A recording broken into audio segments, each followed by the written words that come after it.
हाँ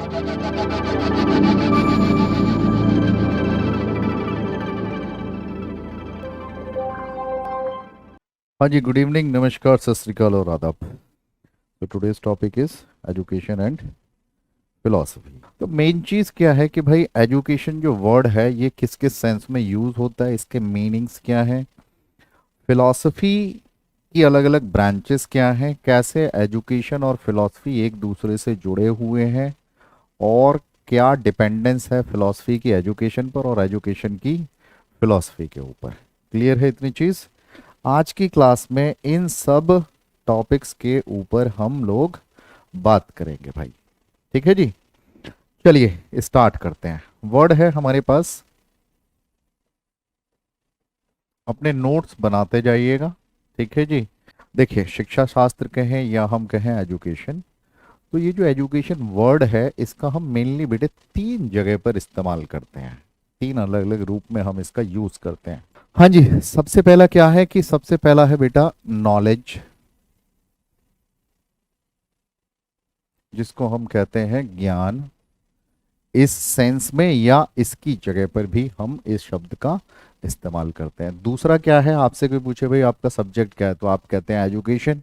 तो कुल मिलाकर के पाठ्यचर्या का एक विषय होता है, पूरा एक सब्जेक्ट है, पूरा एक डिसिप्लिन है, जिसको हम मल्टी डिसिप्लिनरी कहते हैं, जो कि अलग अलग विषयों की चीजों को एकत्रित करके बनाया गया है। तो ये है भाई आपका एक सब्जेक्ट भी, या और स्ट्रक्चर्ड सब्जेक्ट है जिसको हम स्ट्रक्चर्ड डिसिप्लिन बोलते हैं, या हम सीधा ये कहें कि पाठ्यचर्या का एक विषय, पाठ्यचर्या का एक विषय। ठीक है जी, एज ए सब्जेक्ट। और क्या चीज है, अब आप एजुकेटेड किसको बोलते हो? एजुकेटेड और क्वालिफाइड में फर्क मालूम है ना? तो एजुकेशन का मतलब ये भी है कि भाई व्यवहार में परिवर्तन लाने वाली अनुक्रिया, जिसको हम कहते हैं the process of changing the behaviour. तो ये भी इसी में शामिल है। डेल्टा बी लिखते हैं हम इसको, process of change of behaviour, व्यवहार में परिवर्तन, व्यवहार में परिवर्तन लाने वाली अनुक्रिया। ठीक है जी, क्लियर है इतनी चीज? तो कुल मिलाकर के इन तीन सेंस में हम इस्तेमाल करते हैं शब्द, या तो शिक्षा शास्त्र कहें या हम कहें बेटे एजुकेशन। ठीक है जी। अब हर एक आदमी, हर एक व्यक्ति अपनी सामाजिक, आर्थिक, राजनीतिक और धार्मिक जो अवधारणाएं हैं उनके अनुसार ये जो शब्द है एजुकेशन, इसको इंटरप्रेट करता है।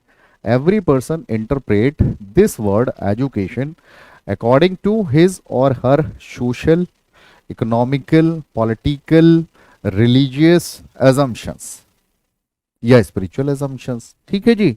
अब इसके बेसिस पर हमारे पास में इस सब्जेक्ट के या इस वर्ड के अलग अलग बेटे मीनिंग आते हैं, अलग अलग मीनिंग है हमारे पास। ठीक है जी। आपने एग्जाम में देखा होगा कि एडुकेयर, एडुसियर, एडुकेटम, ये इसकी क्या हो गई, ये इसके एटाइमोलॉजिकल मीनिंग हो गए। तो यहां से भी सवाल आता है। तो अलग अलग पहले एक बार समझ लें कि कितने प्रकार के अर्थ इसके हमको समझने हैं। ठीक है जी। तो सबसे पहली चीज है जिसको हम कहते हैं एटाइमोलॉजिकल कहें, या आप कहें इसी को एग्जाम में पूछता है वो कहता है डेरिवेटिव सेंस क्या है। Derivative, derivative sense of education, of education. Hindi में अगर हम कहें तो इसको या तो कहेंगे उत्पत्ति, या कहेंगे व्युत्पत्ति मूलक। व्युत्पत्ति मूलक अर्थ क्या है, या शिक्षा का व्युत्पत्ति मूलक अर्थ। सबसे पहला इस हेडिंग में हम इसको जानेंगे। दूसरा, और अपन को क्या आना चाहिए, अपन को पता होना चाहिए कि भाई नैरो सेंस क्या है, नैरो मीनिंग क्या है, व्हाट इज नैरो मीनिंग, या इसी को हम कह देते हैं संकुचित अर्थ। ठीक। तीसरा, नैरो मीनिंग है तो ब्रॉड मीनिंग भी होगा, है नहीं? ब्रॉड मीनिंग, ब्रॉड मीनिंग क्या है, what is the wider meaning या wider sense of education. Wider sense of education क्या होगी, या इसी को हम हिंदी में अगर कहें तो हम कहेंगे व्यापक एवं विस्तृत अर्थ क्या है शिक्षा का। ठीक है जी, साथ के साथ लिखते चलें, समय बचाना चाहते हैं तो।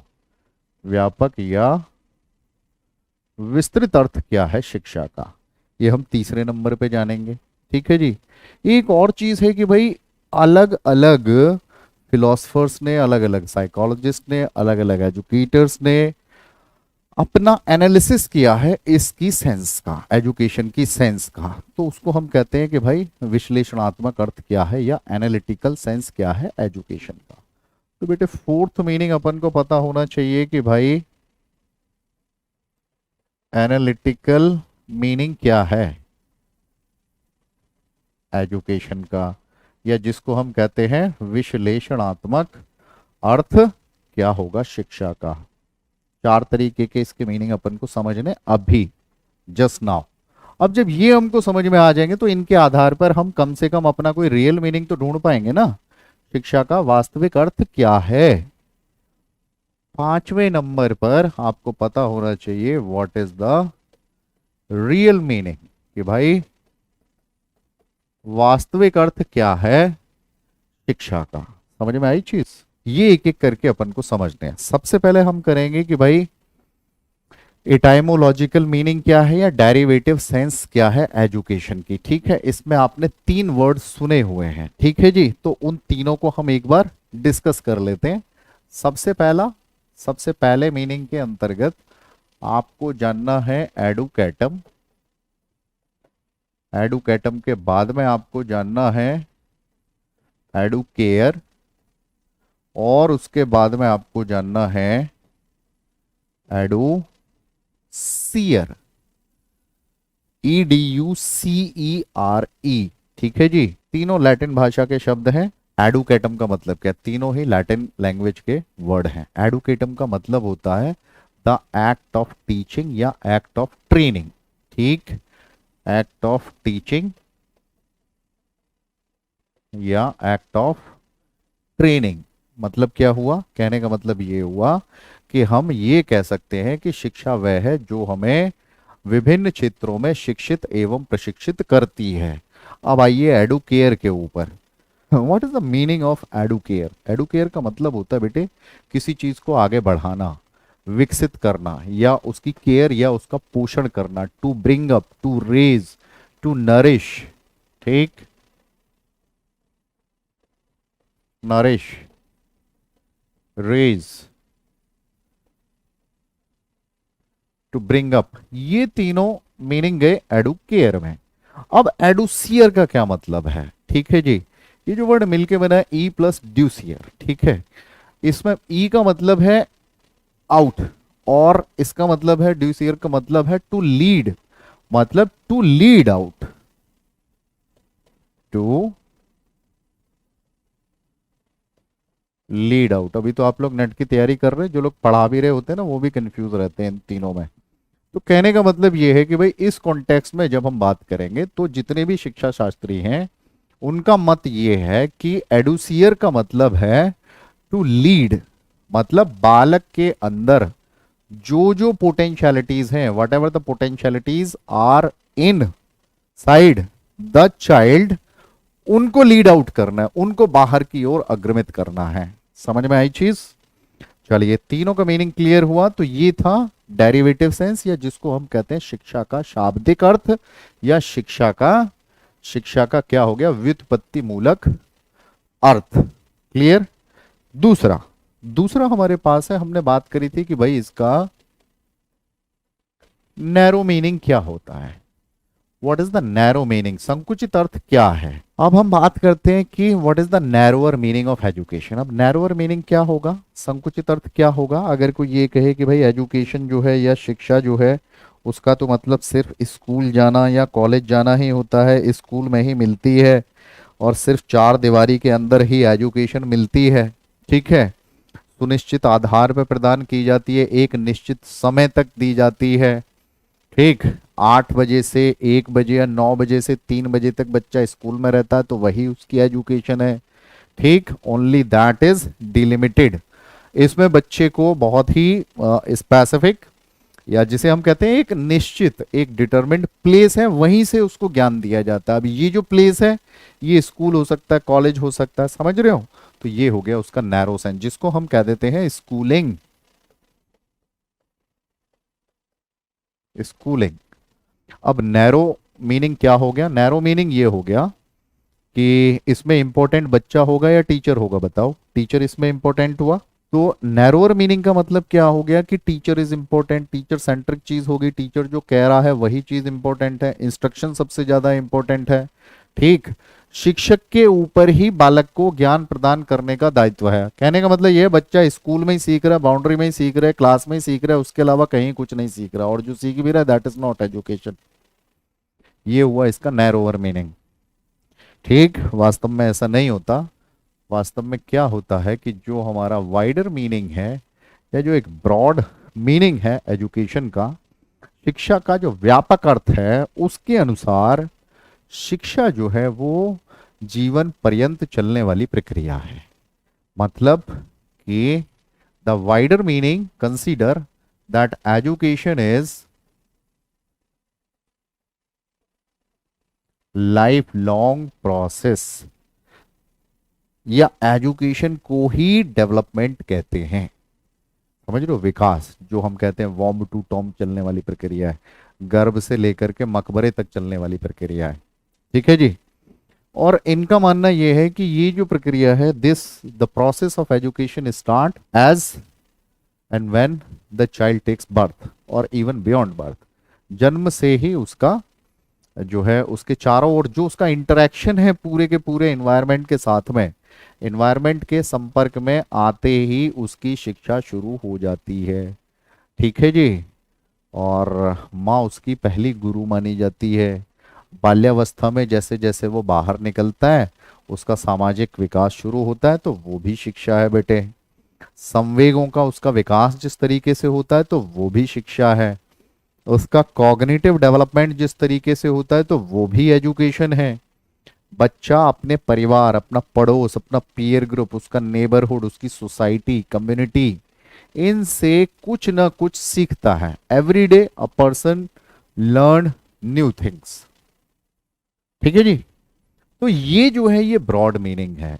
मतलब education is such a process that runs from birth to death.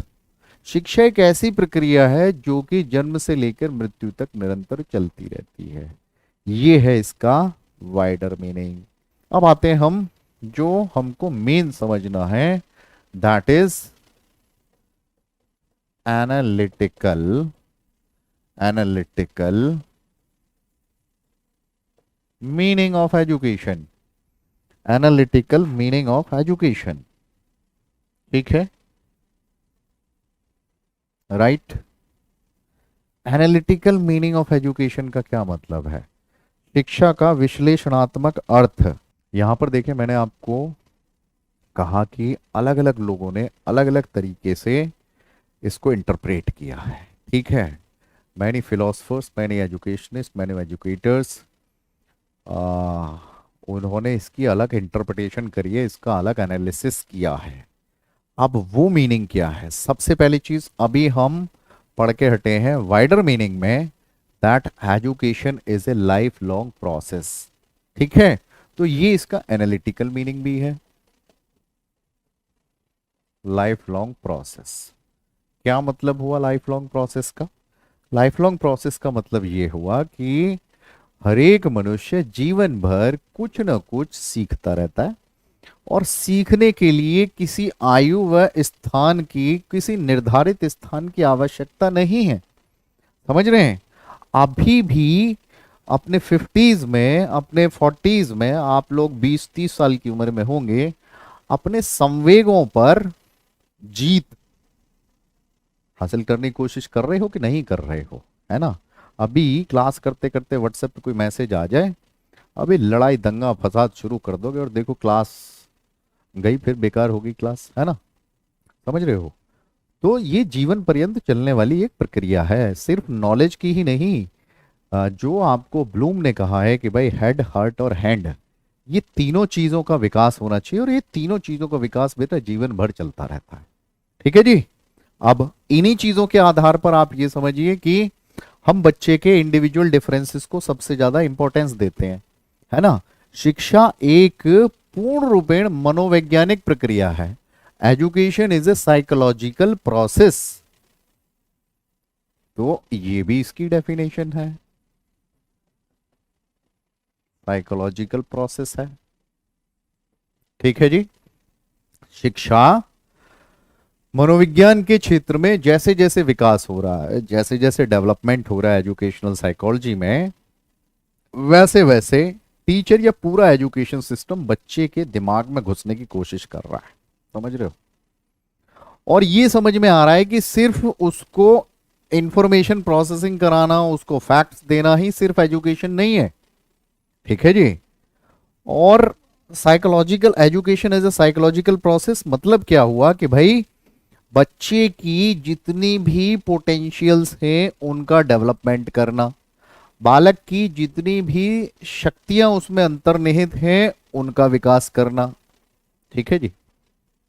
तो कहने का मतलब क्या हुआ कि education is the process of development of internal potentialities of the child. शिक्षा वह प्रक्रिया है जिसमें मनुष्य जो है वो अंदर निहित जितनी भी शक्तियां हैं उनका विकास करता है। अब और क्या हमने समझा, हाँ, और क्या कहा है शिक्षाविदों ने इसके बारे में। उन्होंने कहा है that education is a dynamic process.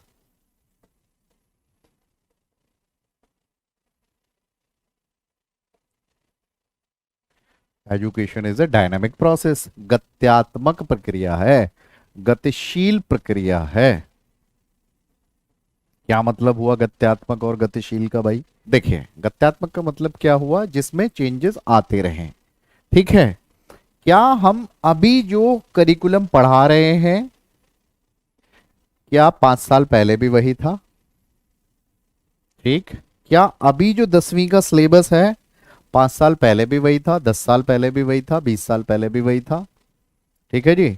UP में 9वीं में जिस तरीके से गणित पढ़ाया जाता था, दिल्ली में वो बहुत सी चीजें 12वीं में पढ़ाई जाती हैं।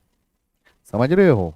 ठीक है जी। क्या हमारा जो एजुकेशन सिस्टम है आजादी से पहले जैसा था आज भी वैसा ही है, मैकाले जैसा बना गया वही, आज भी वही चीजें हम कर रहे हैं, या कुछ परिवर्तन धीरे धीरे आ रहा है, या बस्ते का वजन वही है जो 92 से पहले था, या आज भी उनमें कुछ परिवर्तन है। शिक्षा जो है एक गत्यात्मक प्रक्रिया है। ठीक है। फिक्स नहीं है, जड़ नहीं है। ठीक है जी। जिस तरीके से हर एक समाज के, हर एक सोसाइटी के ऑब्जेक्टिव्स या हर एक सोसाइटी में परिस्थितियों में भिन्नता आती है, उसी तरीके से एजुकेशन के ऑब्जेक्टिव्स भी चेंज होते हैं। The objectives of education, the AIIMS of education, the goals of education which are dependent on the philosophy, on the sociology, on the society, on the psychology, on the teaching methods available. ICT कितना है, नहीं है, पहले नहीं था, तो पहले उस तरीके से पढ़ाई होती थी। ठीक है जी। ऑपरेशन ब्लैक बोर्ड आया, ऑपरेशन ब्लैक बोर्ड से पहले होशंगाबाद प्रोजेक्ट आया, उसके बाद में धीरे धीरे धीरे धीरे आज देखिए आज बच्चों को टैब मिल रहे हैं। समझ रहे हो। टीचर्स को भी सीखना पड़ रहा है। आपके सेमिनार्स कैसे होते थे, 10 साल की सर्विस में एक सेमिनार करना जरूरी होता था पहले 21 दिन का, अब दीक्षा पे रोज सेमिनार होते हैं। अंडरस्टूड। तो कहने का मतलब क्या है कि भाई द चेंज इज इनएविटेबल।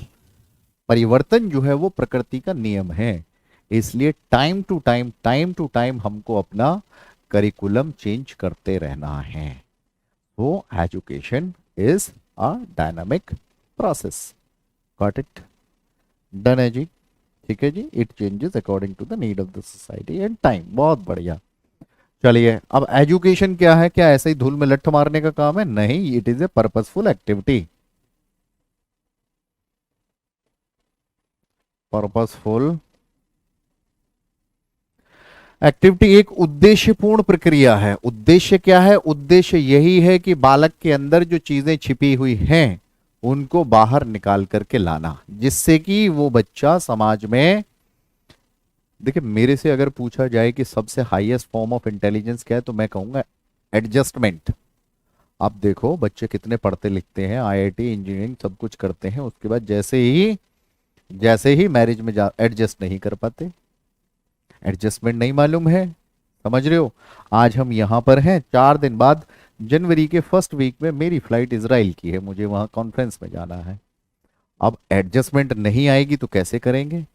शिक्षा का उद्देश्य चरित्र का निर्माण है, शिक्षा का उद्देश्य बुद्धि का विकास है, शिक्षा का उद्देश्य जो है वो फिजिकल डेवलपमेंट है, कॉग्निटिव डेवलपमेंट है, मोटर डेवलपमेंट है, वो आपका सोशल डेवलपमेंट है, इमोशनल डेवलपमेंट है, आपका मॉरल डेवलपमेंट है, ये सारे के सारे लिंग्विस्टिक डेवलपमेंट है, लैंग्वेज डेवलपमेंट है। समझ रहे हैं कि नहीं? तो इन सब चीजों का ये सारे के सारे पर्पस शामिल हैं किसमें? एजुकेशन में। तो शॉर्ट में इन सब चीजों से अब हमको क्या चीज समझ में आई? एनालिटिकल मीनिंग क्या हो गया? एनालिटिकल मीनिंग ये हो गया कि अब अगर हम इन सब चीजों को समराइज करें तो हम क्या लिख सकते हैं? अभी यही एनालिटिकल मीनिंग को अगर कि भाई शिक्षा वह प्रक्रिया है जिसके द्वारा बच्चे की जन्मजात शक्तियों का विकास किया जाता है। Education is the process through which internal potentialities of the child get nourished, get enriched. शिक्षा एक ऐसी प्रक्रिया है जो कि व्यक्ति को सदैव आगे बढ़ने के लिए प्रेरित करती है। Education is the process that always pushes a person towards development, चाहे वो कोई सा डायमेंशन हो डेवलपमेंट का। Education is a bipolar process. और किसने कहा education is A tripolar process? Education is A tripolar process, ये किसने कहा है?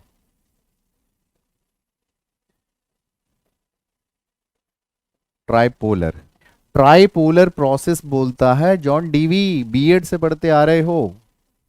प्रोग्रेसिव एजुकेशन, प्रैग्मेटिस्ट, प्रैग्मेटिज्म, है ना? उन्होंने इंपॉर्टेंस किसको दी? बच्चे को भी दी, टीचर को भी दी और करिकुलम को भी दी। जितनी भी एक्टिविटीज टीचर और उसको जोड़े रहती हैं वो सब। और साथ की साथ में एनालिटिकल मीनिंग ये कहता है कि एजुकेशन जो है it is a life long, it is a continuous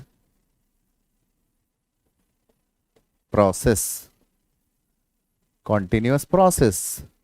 understood? सिर्फ विद्यालय तक ही सीमित नहीं है। Got my point? 4 तरीके के मीनिंग हमने इसके समझे। अब हमको समझना है इसका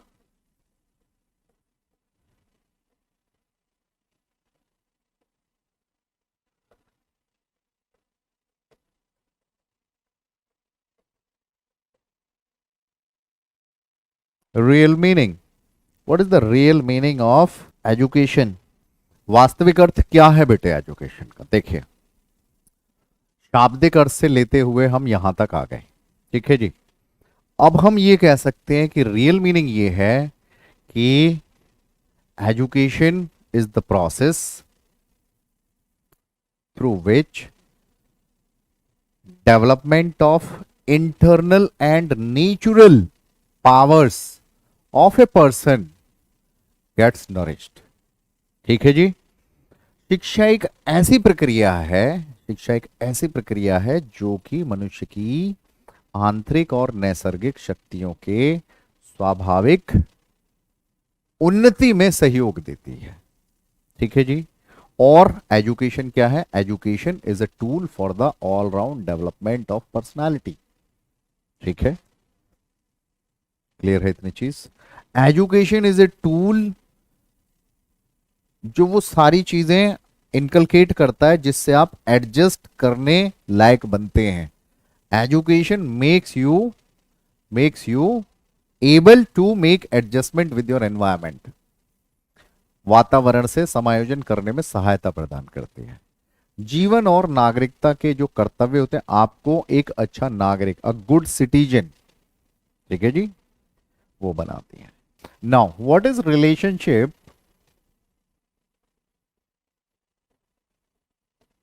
बिटवीन एडुकेशन एंड फिलॉसफी? अब शिक्षा और दर्शन के बीच में क्या संबंध है। ठीक है जी। सबसे पहले समझते हैं कि भाई फिलॉसफी है क्या। व्हाट इज फिलॉसफी, बताएगा कोई। What is philosophy, my way of leading my life, वो मेरा अपना दर्शन है, मेरी अपनी फिलॉसफी है। ठीक है जी, क्लियर है। जितनी भी जो भी चीज रियल है, जो भी रियल नॉलेज है, या उसका लॉजिकल लॉजिकल एस्पेक्ट किसी भी चीज का, ठीक है, जिसको हम फिलोसॉफिकल कंस्ट्रक्ट कह देते हैं। ठीक, रियलिटी का लॉजिकल नॉलेज। सबसे पहले तो ट्रू रियलिटी पहुंच जाए, यही बहुत बड़ी बात है।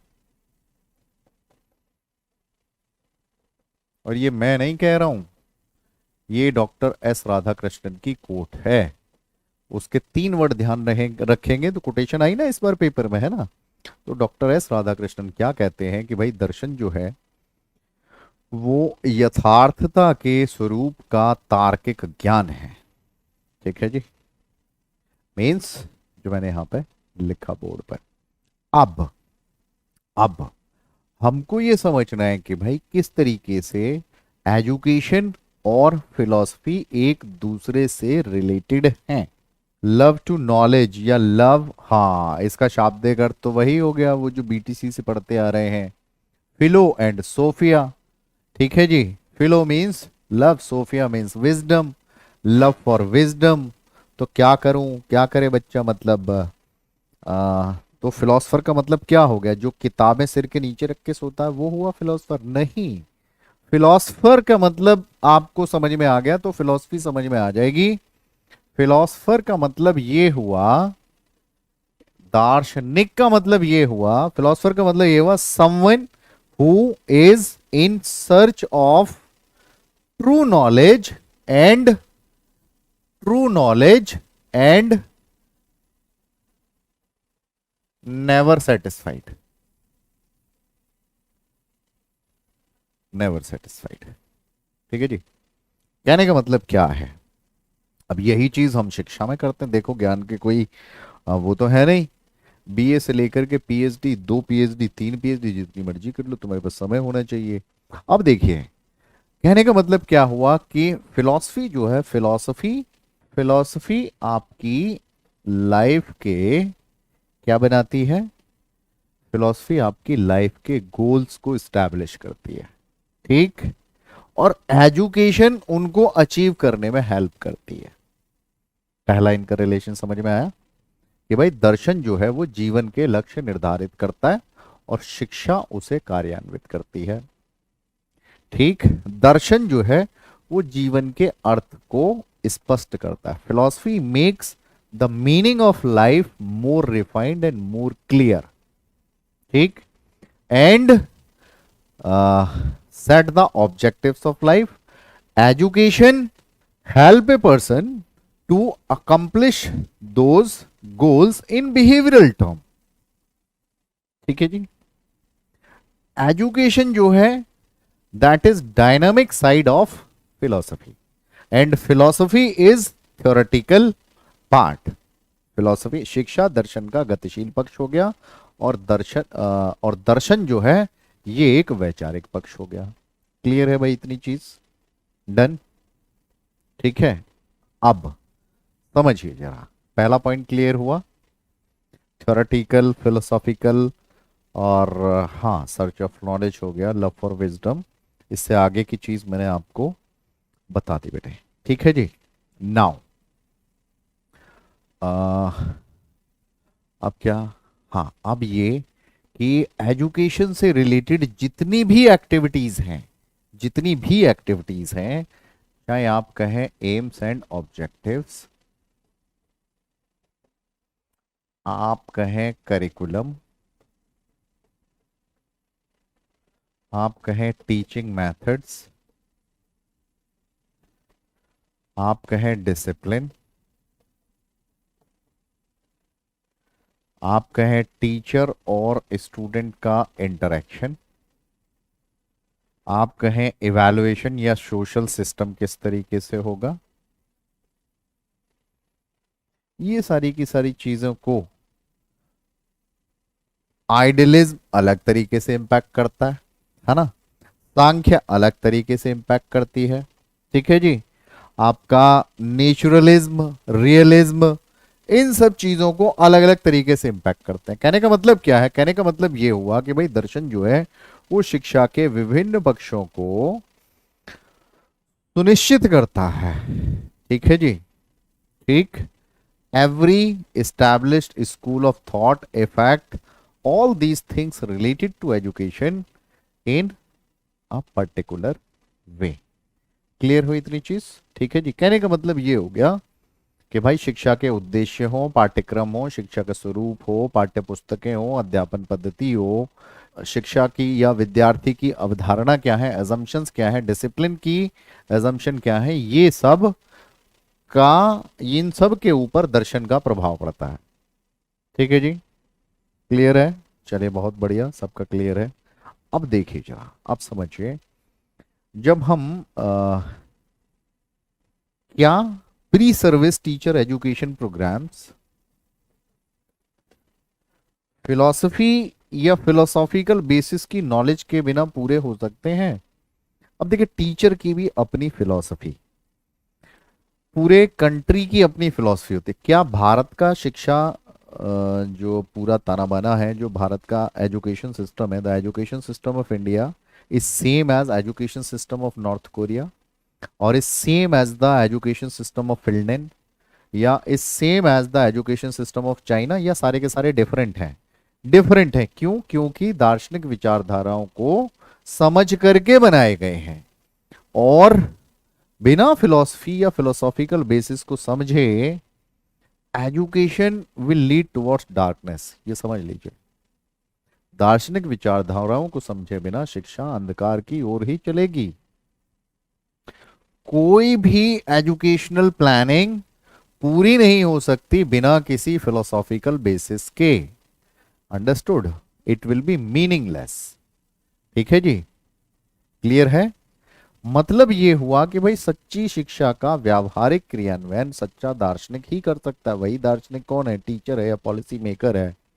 The true implementation of education will be done by true philosophical basis.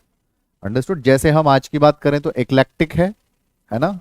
हमारे आज के एजुकेशन सिस्टम में बहुत सी चीजें हमने सांख्य से ले रखी हैं, बहुत सी हमने वेदांता की फॉलो करते हैं, बहुत सी हम फॉलो करते हैं बुद्धिज्म की। महात्मा बुद्ध ने कहा कि भाई be the light unto yourself. Buddha ये कह के चले गए, be the light unto yourself, या अप दीपो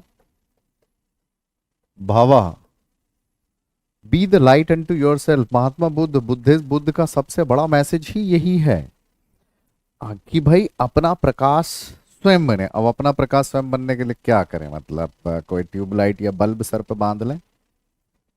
नहीं ना। क्या करें? शिक्षा लें। बुद्ध ने क्या कहा? दुख है, दुख का कारण है, दुख को खत्म किया जा सकता है, अष्टांग मार्ग का पालन करें। ये क्या है? कहने का मतलब ये जो फिलोसॉफिकल थॉट है ये बेशक थ्योरेटिकल है, लेकिन इसको इंप्लीमेंट हम करेंगे एजुकेशन के द्वारा। बुद्धिज्म का जो एजुकेशन सिस्टम है, अष्टांग मार्ग की जो बात करता है, बाकी चीजों की जो बात करता है, उसके आधार पर हम ये कह सकते हैं that philosophy is the static side and education is the dynamic side. ठीक है। शिक्षा जो है वो दर्शन का गत्यात्मक पक्ष है। दर्शन शिक्षा के उद्देश्यों को सुनिश्चित करता है, जबकि शिक्षा उन्हें प्राप्त करने के साधनों को निश्चित करती है। इतनी चीजें क्लियर हुई। इसके आधार पर आप ये समझ लीजिए कि एजुकेशन और फिलॉसफी का बहुत ही आपस में गहन, बहुत ही इनडिफरेंशिएबल उनका आपस में रिलेशन है। समझे जरा ये कि इससे रिलेटेड कुछ कोटेशंस अपनी समझ लेना। ठीक है जी। आपके पास में अगर नहीं हो तो जो आपको नोट्स मिलेंगे उसके बेसिस पर समझ लेना। जैसे डीवी ने कहा है कि भाई दर्शन जो है वो अपने सामान्यतः रूप में शिक्षा का सिद्धांत है। ठीक है जी। ठीक। या जैसे कि रॉस की कोटेशन है कि all the problems of education are at last related to philosophy. शिक्षा संबंधी जितने भी प्रश्न हैं वो अंततः दर्शन से ही संबंधित हैं। ठीक है जी। स्पेंसर ने क्या कहा है, प्रैग्मेटिस्ट है ना स्पेंसर, वास्तविक शिक्षा का जो संचालन है वो एक वास्तविक दार्शनिक ही कर सकता है। The true education can be delivered through a true philosopher. मतलब उनका कहना यह है कि जितने भी फिलोसफर्स थे ग्रेट, वो सारे के सारे एजुकेटर्स भी थे, और जितने भी ग्रेट एजुकेटर्स आप कहें या एजुकेशनिस्ट आप कहें तो वो फिलोसफर्स भी थे। इतना ही समझना है बेटा।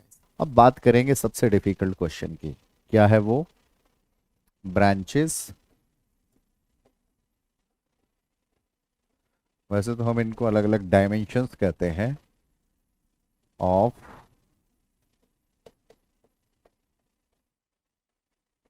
फिलॉसफी। दर्शन के अलग अलग आयाम कहें या दर्शन की अलग अलग आप उनको कहें ब्रांचेस। ठीक है। नाउ सबसे पहली कौन सी शाखा, जिसको हम कहते हैं मेटा फिजिक्स, तत्व मीमांसा। अब आपके क्वेश्चंस पर आ गए हम। तत्व मीमांसा क्या है भाई, तत्व मीमांसा क्या होता है ये? ठीक, किस एक क्वेश्चन से हम डील करते हैं इसमें मेटाफिजिक्स में, फिर इसकी ब्रांचेस पे बात करेंगे। ठीक है जी। सवाल है इसमें, जिस सवाल से हम डील करते हैं, what is the nature of reality, what is the nature of reality. ठीक है जी। What is the nature of reality, कि भाई वास्तविकता की अपनी प्रकृति क्या है, समझ रहे हो, एक्चुअल में रियलिटी है क्या, नेचर ऑफ रियलिटी है क्या। अब बच्चे ने पूछा, ठीक है जी, कि या आप इस सवाल से डील कर रहे हैं कि भाई वास्तव में या वाकई में जो ह्यूमन बीइंग्स हैं, ह्यूमन बीइंग्स की जो नेचर है वो इट इज गुड और इट इज बैड। सवाल समझ में आया? Do you think human beings are basically good और इविल?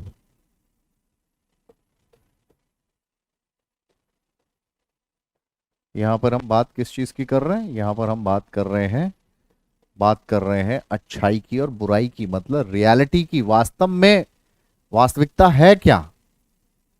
ठीक है जी। समझ में आई बात? इस सवाल से, इस तरीके के सवालों से। ठीक है जी। अब इसी की बेटे दो ब्रांचेस और हैं जो एग्जाम में पूछी जाती हैं या ऑप्शंस में आपको मिलती है। एक है ऑन्टोलॉजी। क्या मतलब हुआ इसका? अभी एक एग्जाम में आई ये, सत्ता मीमांसा, हिंदी में लिख लें। ठीक है। ऑन्टोलॉजी, पहले ऑन्टोलॉजी के बारे में बात करते हैं। क्या है ऑन्टोलॉजी और किस तरीके के सवालों के बारे में हम यहां पर डिस्कस करते हैं। ठीक है जी। ऑन्टोलॉजी किस किस तरीके की फिलोसॉफिकल प्रॉब्लम से डील करती है। ठीक है जी। ऑन्टोलॉजी का मतलब है एग्जिस्टेंस से रिलेटेड या बीइंग से रिलेटेड, एग्जिस्टेंस अस्तित्व से रिलेटेड।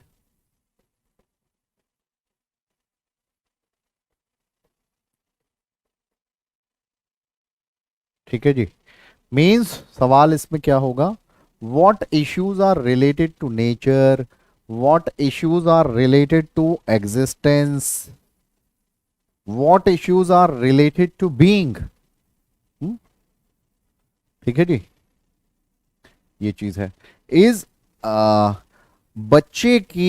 बच्चा आंतरिक रूप से, ठीक है जी, वो इविल है या गुड है। बच्चे की बेसिक इंस्टिंक्ट्स के आधार पर, ह्यूमन बीइंग्स की बेसिक इंस्टिंक्ट्स के आधार पर क्या हम उसे अच्छा कहेंगे या हम उसे ये कहेंगे कि ये भाई पाशविक प्रवृत्तियां हैं। समझ रहे हो? ठीक है जी। अब ये हुआ मेटाफिजिक्स का पहला। दूसरा हुआ कॉस्मोलॉजी।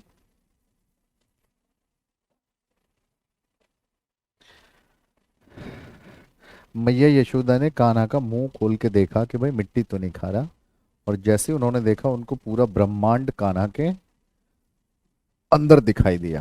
ठीक है जी। ये चीज तो देखी होगी, नहीं भी पता होगा तो गीता महाभारत सीरियल में तो देखा ही होगा कम से कम। Cosmology deals with the nature and origin of cosmos, बाहर भी और अंदर भी, इसलिए ये फिलोसॉफिकल है। समझ रहे हो ये टॉपिक? इसलिए ये जो प्रश्न है, यूनिवर्स की ओरिजिन, उसकी नेचर क्या है, ठीक है जी, क्या पूरा का पूरा यूनिवर्स या जो वर्ल्ड है इंटरनल और बाहर, ये एक ऑर्डर में है या इसमें एक केओस है।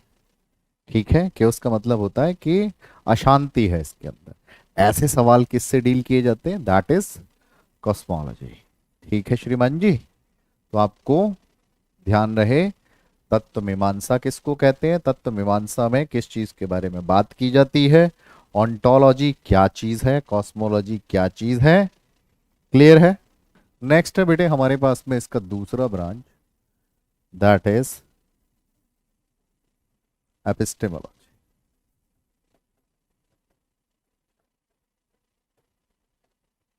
या जिसको हम कहते हैं ज्ञान मीमांसा। What is epistemology? देखिए, एपिस्टेमोलॉजी में हम डील करते हैं with the nature of knowledge, या how do we come to know, ये जो प्रोसेस है पूरा का पूरा। ठीक है, what is the nature of knowledge, how do we come to know, हम ज्ञान प्राप्त करते कैसे हैं। ठीक है जी, वास्तविक ज्ञान की प्रकृति क्या है। ठीक है जी, समझ में आई चीज? मतलब अगर हम क्लासरूम की बात करें तो एक बायोलॉजी का टीचर, एक बायोलॉजिस्ट, एक एंथ्रोपोलॉजिस्ट, एक पॉलिटिकल साइंटिस्ट, एक सोशल साइंटिस्ट, ठीक है जी, या एक नैतिक शिक्षा का अध्यापक कैसे अपने क्लासरूम को डील करेगा। समझ में आ रही है चीज? ठीक है जी, हाउ डू वी नो कि भाई कैसे एक चाइल्ड की एक्चुअल प्रीवियस नॉलेज है क्या। समझ रहे हैं? अब उसके लिए हम क्या करते हैं, नॉलेज के लिए ट्रू नॉलेज क्या है, नॉलेज कैसे प्राप्त की जाती है, क्या क्या सोर्सेस हैं, नोइंग, ये जो जानने की प्रक्रिया है ये किस पर आधारित है। ठीक है जी, अब इसके बहुत सारे तरीके हैं, जैसे कि आप कहें साइंटिफिक इंक्वायरी। साइंटिफिक इंक्वायरी क्या मतलब है साइंटिफिक इंक्वायरी का? जिसमें आप साइंटिफिक मेथड या वैज्ञानिक पद्धति जिसको कहते हैं, वैज्ञानिक पद्धति का मतलब क्या हुआ, आपने कोई समस्या ली, समस्या के कुछ आपने हाइपोथेसिस बनाए, फिर आपने उनको चेक किया, जज किया, और जो जो रिजेक्ट होते गए उनको निकाल दिया, और जो एक आपको मिला, क्या नाम है, समाधान, वो आपके लिए नॉलेज बन गया। ठीक है जी। और क्या है? और है प्रत्यक्षीकरण।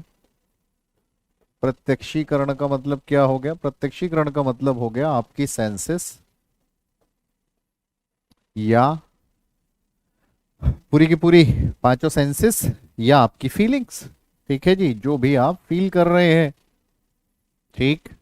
और क्या मेथड हो गए ज्ञान के?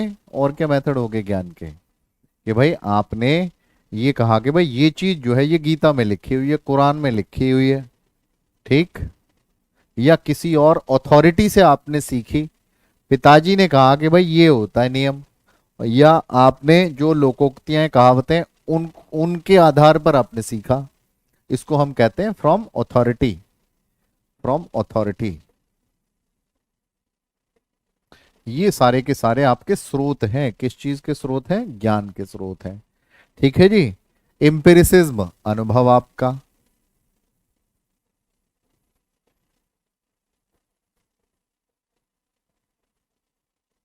एम्पिरिसिज्म, ठीक है जी। क्लियर है इतनी चीज? Reasoning, logic, intuition, highest form of learning.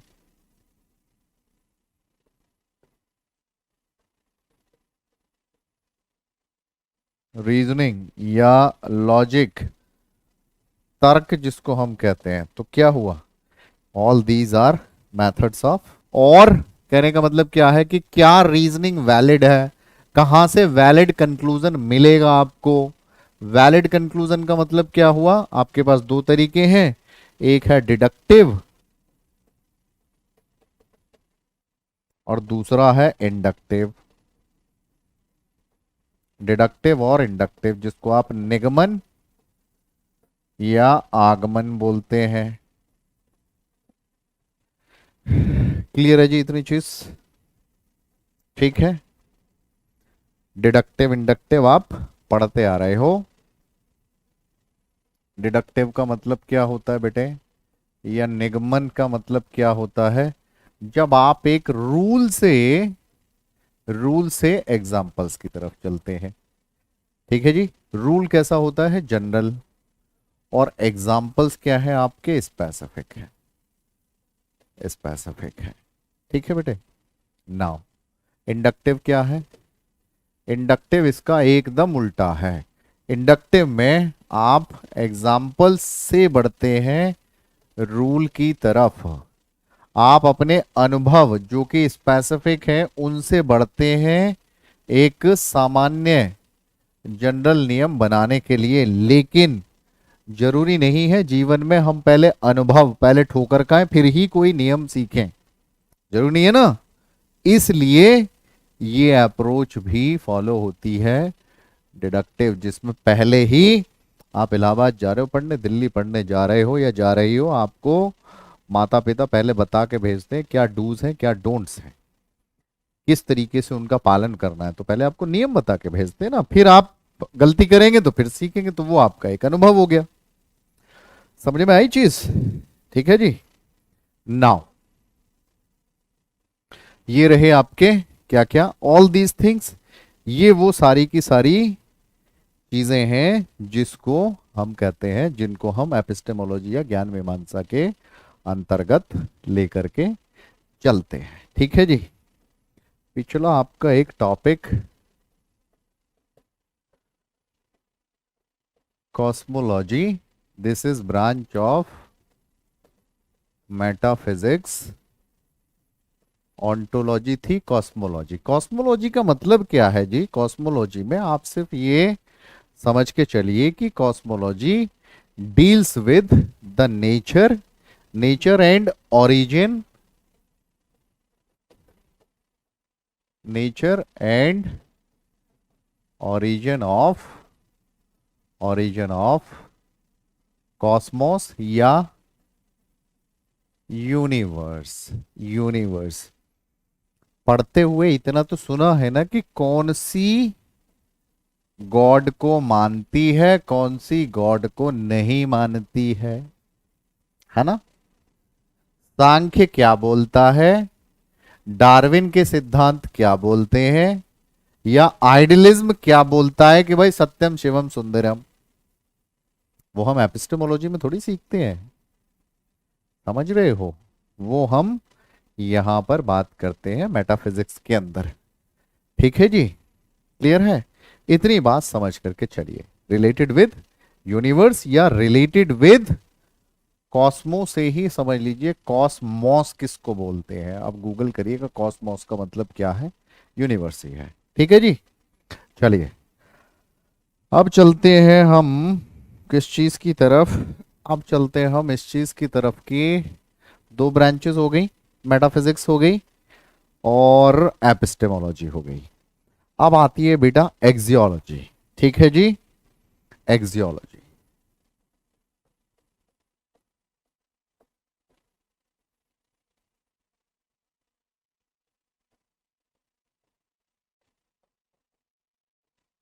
मूल्य मीमांसा रिलेटेड विद वैल्यूज। इंटीग्रिटी आपके लिए बहुत इंपॉर्टेंट है।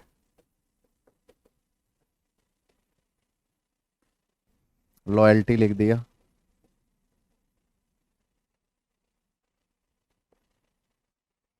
और क्या चीज होनी बहुत जरूरी है जी?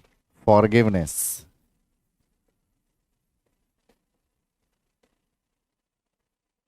फॉरगिवनेस। चलिए, ट्रुथफुल होना।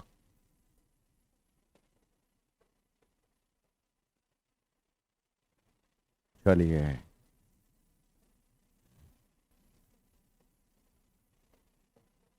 रिस्पेक्ट, देनी और लेनी दोनों आ गए इसके अंदर। चलिए ठीक है जी। पंक्चुअलिटी, चलो ठीक है, अभी देखना तुम खुद क्या करोगे।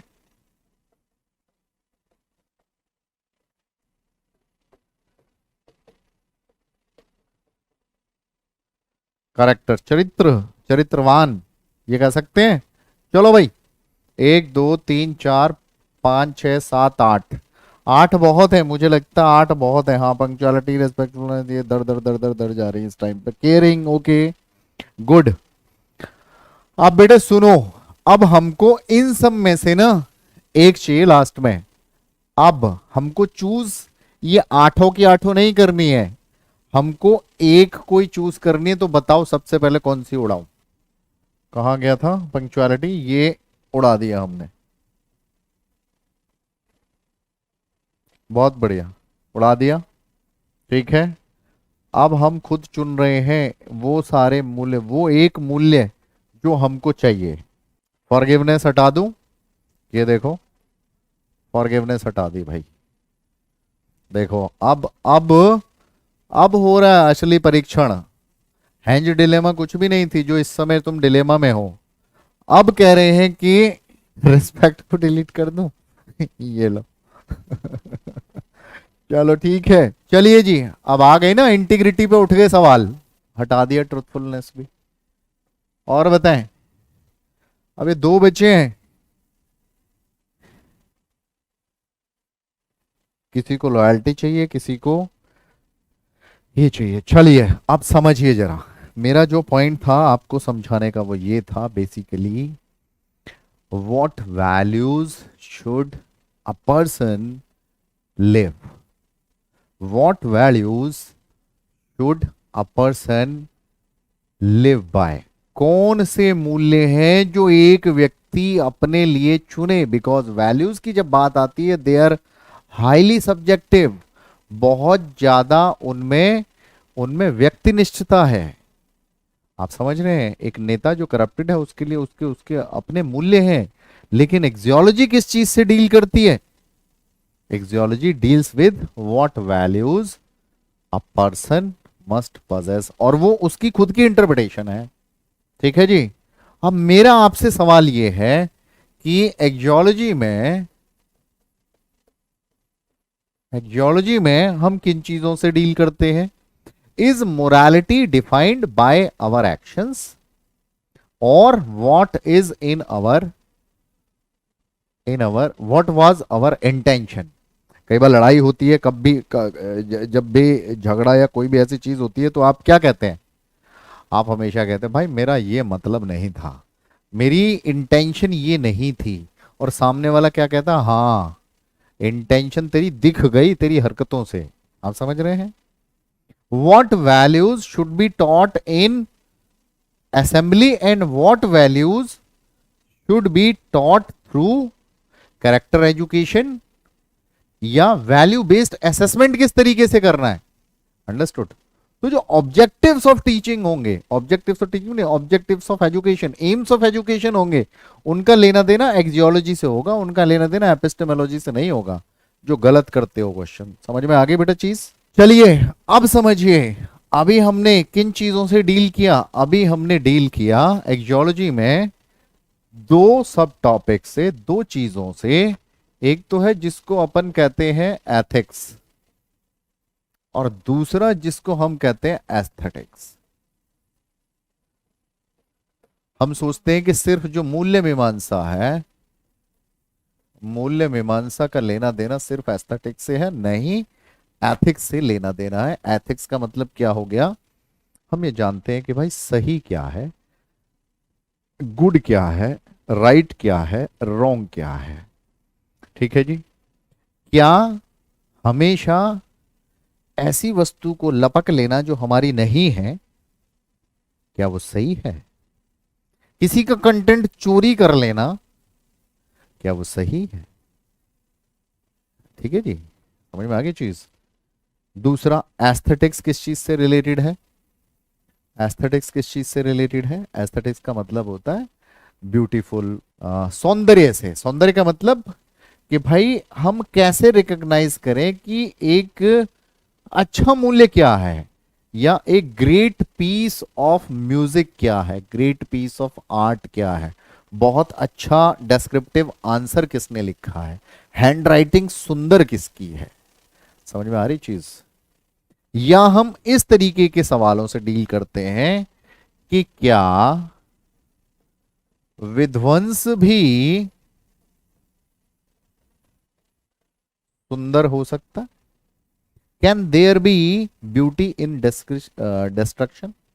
So this question will go to the purview of aesthetics.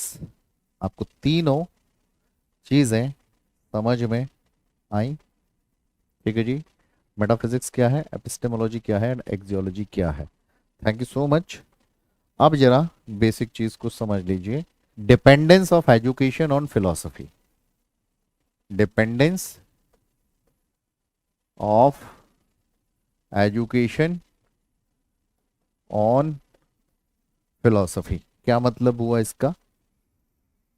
इसका मतलब ये हुआ कि भाई philosophy determines the real destination towards which education has to go. सबसे पहला पॉइंट क्या, कि दर्शन जो है वो रियल, वो वास्तविक लक्ष्य निर्धारित करता है जहां तक शिक्षा को पहुंचना होता है। फिलॉसफी अलग अलग एस्पेक्ट्स ऑफ एजुकेशन को डिटरमिन करती है, क्या क्या अवधारणाएं हैं शिक्षा की उनको सुनिश्चित करती है। ठीक है जी। Dependence of philosophy on education.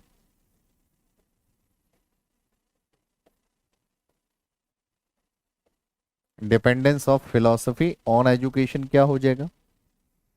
बोलो।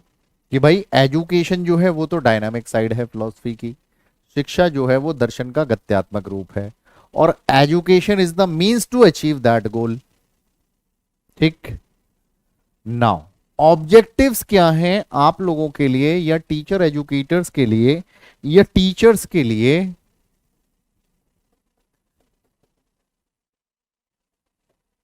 क्या ऑब्जेक्टिव्स हैं या क्या उद्देश्य हैं जिनसे कि ये पता चले कि भाई क्यों आपको एजुकेशनल फिलॉसफी पढ़नी चाहिए।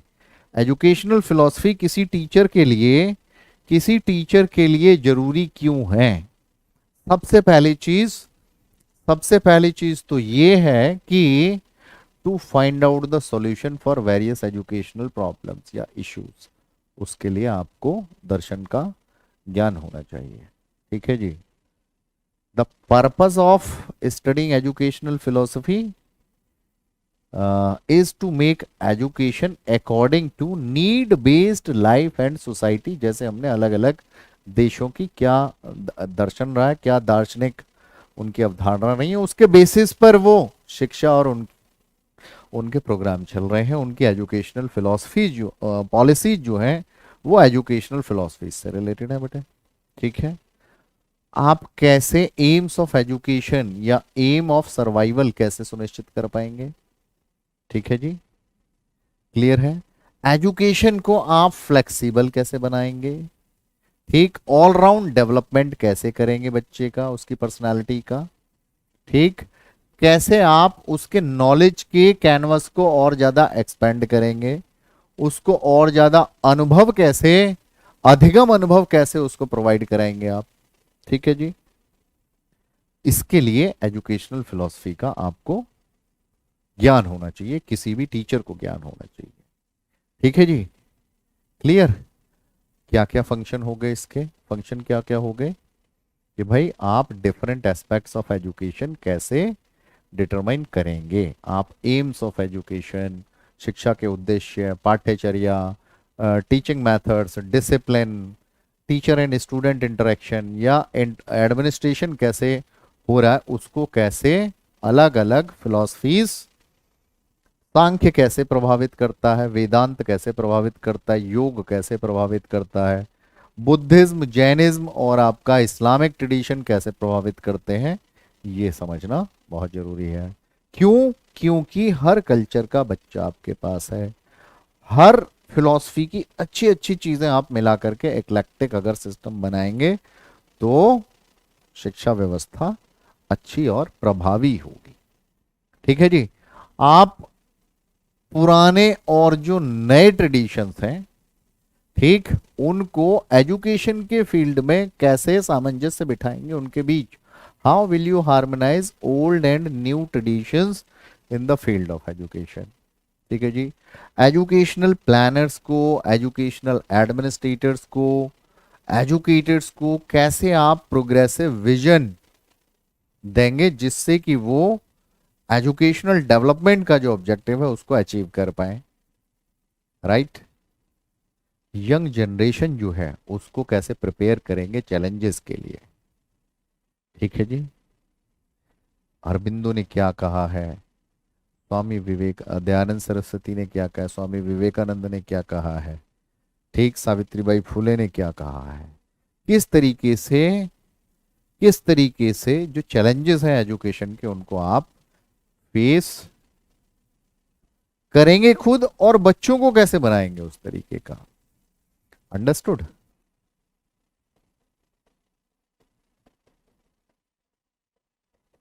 Educational philosophy,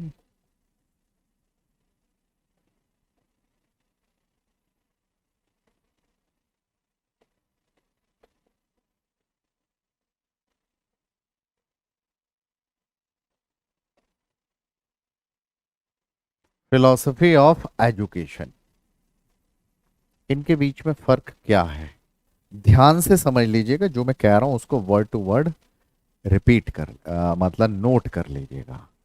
philosophy of education में हम किन चीजों को डील करते हैं बेटे। वैसे आजकल का जो पैराडाइम है उसमें इनको हम इंटरचेंजेबली यूज करते हैं, और हम ही नहीं, इवन जो राइटर्स हैं, ऑथर्स हैं वेस्टर्न, वो इनको एक इंटरचेंजेबली यूज करते हैं बेटे। एजुकेशनल फिलॉसफी क्या है? एक तरीके की टीचिंग फिलॉसफी है। ये एक ऐसा आउटलुक है, it is an outlook on and approach to instruction. Instruction से जुड़ा हुआ है ये अनुदेशन से जुड़ा हुआ है कि आप पढ़ा कैसे रहे हैं, किन चीजों का आप इस्तेमाल। It has to do with how a teacher approaches working with students. एक अध्यापक बच्चों से किस तरीके से डील करता है उसका लेना देना है एजुकेशनल फिलॉसफी से। ठीक है जी।